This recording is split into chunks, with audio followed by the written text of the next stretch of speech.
Aujourd'hui, nous retrouvons Emmanuel Leroc, délégué général de Procos, la Fédération pour la promotion du commerce spécialisé. Alors Procos qui accompagne Meilleure chaîne de magasins chaque année lors de l'attribution des trophées Meilleure chaîne de magasins, notamment avec le panorama, l'état des lieux du commerce et des enseignes. Emmanuel Leroc, peut-être rappelez-nous, qu'est-ce que c'est que Procos ? Alors, Procos, c'est une association qui regroupe 310 enseignes. C'est une vieille dame qui a presque 50 ans, je crois qu'on aura 50 ans dans 2 ans, et qui a été créée à cette époque-là pour accompagner les enseignes qui se créaient, qui étaient petites, Fnac, Darty, des gens comme Paul, etc., et qui voulaient voir face au développement de la grande distribution comment continuer de se développer. Donc c'était un petit club de dirigeants, et puis les entreprises ont grandi. Aujourd'hui, on anime 60 000 magasins à peu près, et on anime toute la collectivité, notamment des acteurs de l'immobilier de ces entreprises, donc comment sont gérées les implantations. Et aujourd'hui, on travaille avec ces enseignes sur leur maillage de magasins.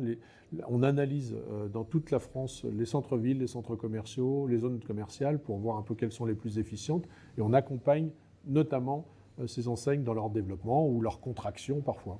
Comment est-ce qu'on peut être, entre guillemets, indépendant lorsqu'on a autant de grands noms derrière soi? Vous devez rendre des comptes. Qu'est-ce qu'on vous demande comme compte, en fait?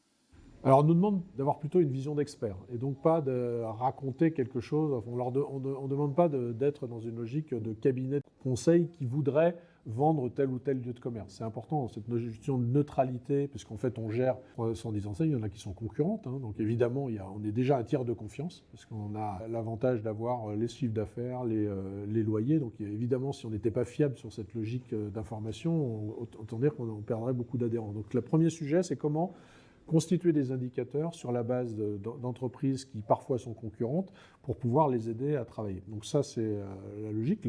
Ce qu'on nous demande comme compte, c'est d'être efficient dans cette analyse-là et donc de pouvoir dire quels sont les meilleurs lieux pour tel ou tel type d'activité. Il n'y a pas après de pression ou de choses de cette nature pour orienter éventuellement nos choix, pas du tout. Alors cette expertise, on la retrouve par exemple dans des rapports que publiés chaque année, là qui vient de sortir, Commerce spécialisé, une année 2023 chaotique et imprévisible. Alors il y a un second terme également dont on parlera, c'est extrêmement pessimiste et anxiogène. C'est un fait, en fait, c'est chaotique. C'est-à-dire qu'en fait, c'est un des problèmes auquel est confronté aujourd'hui le dirigeant d'entreprise. C'est-à-dire qu'on pouvait espérer qu'à la sortie du Covid, on soit dans une embellie facile à appréhender, etc. Et on s'est retrouvé face à un contexte notamment international qui ajoute encore des inconnus et un peu malheureusement tous les mois.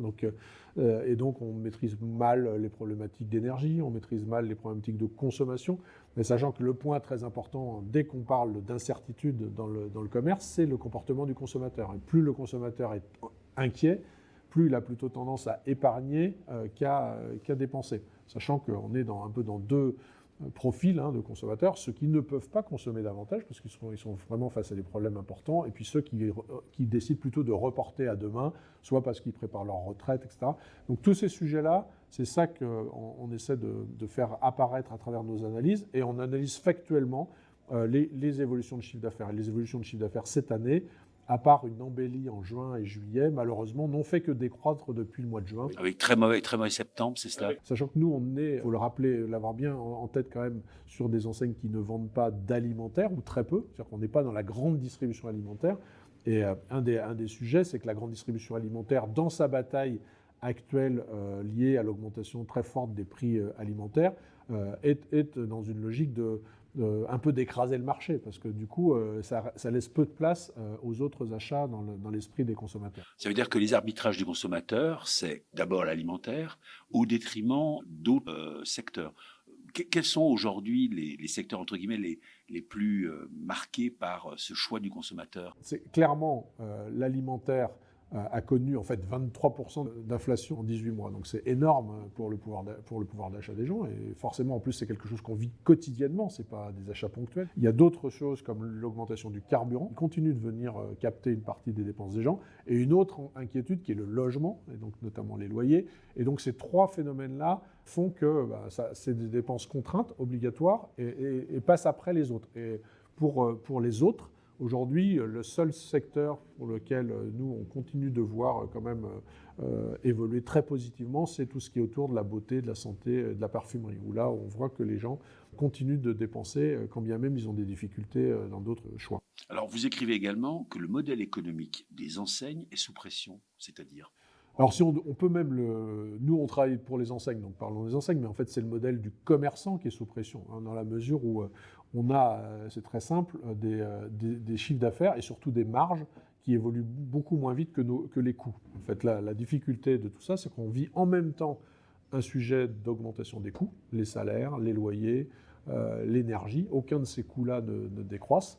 Et des contraintes de consommation, donc de pouvoir d'achat, qui font que les chiffres d'affaires, et encore moins les marges, puisque forcément, quand on est sous contrainte de coûts, on ne peut pas augmenter ses prix, et donc le consommateur, si on augmente les prix, n'est plus là. Donc on est obligé de maintenir des prix raisonnables, donc de baisser les marges, et à partir de là, c'est un effet ciseau, en fait, des augmentations de coûts plus rapides que les effets de marge, et donc une difficulté alors provisoire, en partie, parce que là, on est dans un moment très particulier sur la consommation, mais c'est une tendance assez durable quand même, notamment quand on se parle de loyer, on voit bien que ça va beaucoup plus vite que l'activité. Alors justement, vous parlez de loyer, qui serait un des éléments qui étranglerait, on va dire, les chiffres d'affaires des enseignes. Pourtant, on parle de la crise immobilière, on dit qu'il y a une baisse des prix de l'immobilier. Ce n'est pas vrai pour les commerçants? Alors, il y a deux sujets. La baisse de valeur d'actifs, c'est-à-dire le prix de l'immobilier actuellement, on en parle parce que c'est difficile de construire et donc il y a des problématiques de marché un peu bloquées. Sur le commerce, en fait, si on veut simplifier, il y a un peu deux parties de marché. Un marché un peu, on va dire, déprimé parce qu'aucun commerçant ne veut y aller. En fait, le commerce, c'est simple, c'est un marché de flux. Donc quand il y a des clients, on veut y aller. Quand il n'y a pas de clients, on a peur d'y aller, on n'y va pas. Et donc, dans ces périodes d'incertitude en plus, les commerçants, ils ont plutôt tendance à aller vers les mêmes endroits qui les rassurent pour s'assurer un chiffre d'affaires minimum. Et donc ça a plutôt tendance à entretenir des valeurs qui restent plus élevées que celles qu'on souhaiterait avoir. Et donc cette logique de baisse qu'on espérait tous ou qu'on espère tous, elle n'intervient pas si rapidement que ça. Alors, ce qui est surprenant aussi, c'est qu'on pourrait se dire qu'il pourrait y avoir un retour vers les centres-villes. Coût du carburant, coût des transports, etc. Ce n'est pas tout à fait le cas.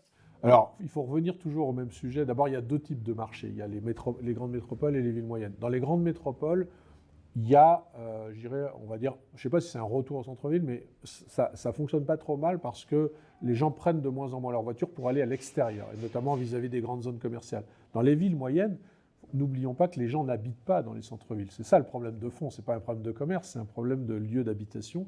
Et donc, la grande masse des consommateurs habitent en périphérie.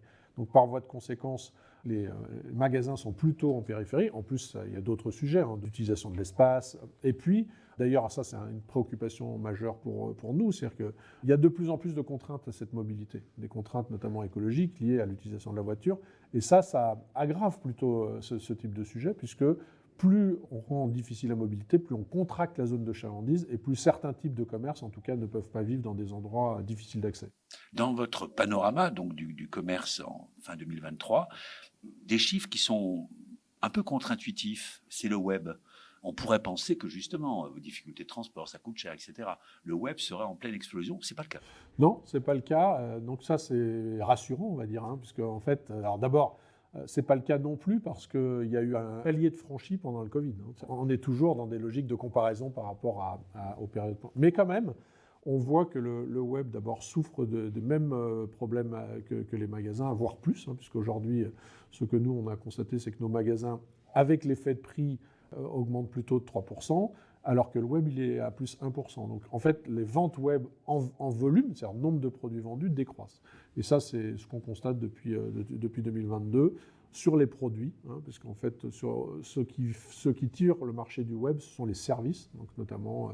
on est de plus en plus amené à acheter les billets de train, la culture, les problématiques de vacances. Mais le produit reste un sujet pour lequel le consommateur veut être rassuré et le voir en magasin. Et ça, c'est plutôt un des phénomènes majeurs de l'avenir du commerce physique. Alors, il y a aussi un secteur, une tendance en tout cas qui est portée par de nombreuses enseignes, c'est la seconde main.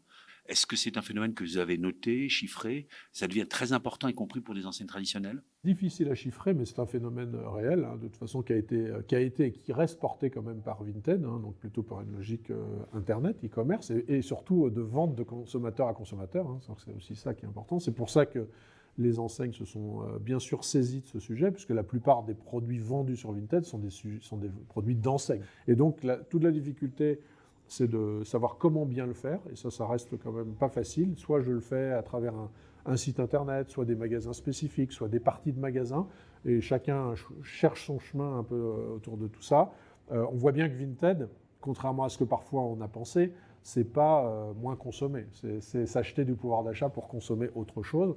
Donc là aujourd'hui, on voit que la seconde main, de toute façon, la notion de durabilité des produits va être fondamentale dans l'avenir du commerce d'une manière générale. C'est clairement aujourd'hui, si on veut aller vers un commerce plus responsable demain, il faut moins de produits. Donc c'est facile d'en parler, c'est très difficile à faire.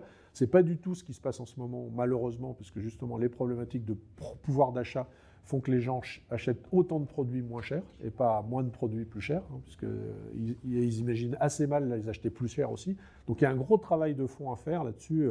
Est-ce qu'on va vouloir louer? Est-ce qu'on va accepter de louer plutôt que d'acheter? Est-ce qu'on va faire de la seconde main? Tous ces sujets-là, de toute façon, s'appuient sur le fait qu'au départ, le produit doit être de meilleure qualité pour durer plus longtemps et pour éventuellement être utilisé par différentes personnes. Mais c'est tout un modèle économique à inventer. Emmanuel Leroc, sans préjuger d'une évolution de la situation internationale qui paraît un peu compliquée, qu'est-ce que vous prévoyez? Quelles seraient les tendances dans le début 2024? Fin d'année 2023, un peu compliqué, mais peut-être des indicateurs qui montrent qu'il y a des perspectives de redressement, on va dire.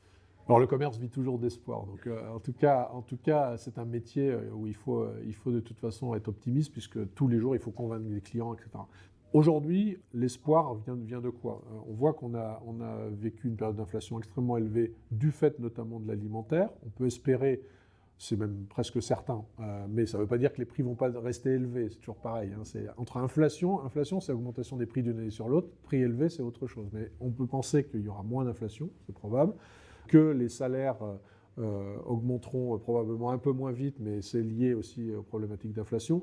Donc ça redonne normalement des capacités pour les consommateurs d'aller vers des produits qui sont moins du quotidien, etc. Et donc de retrouver de l'espoir au moins au premier semestre 2024. On ignore un peu le temps que ça va demander quand même. Il y a d'autres télescopages possibles, malheureusement, sur des sujets de tension sociale. Et c'est quand même très important de bien passer la fin de l'année. Parce qu'en fait, la fin de l'année, pour beaucoup de secteurs, ça pèse presque 100% du résultat, par définition, que ça pèse très lourd en chiffre d'affaires.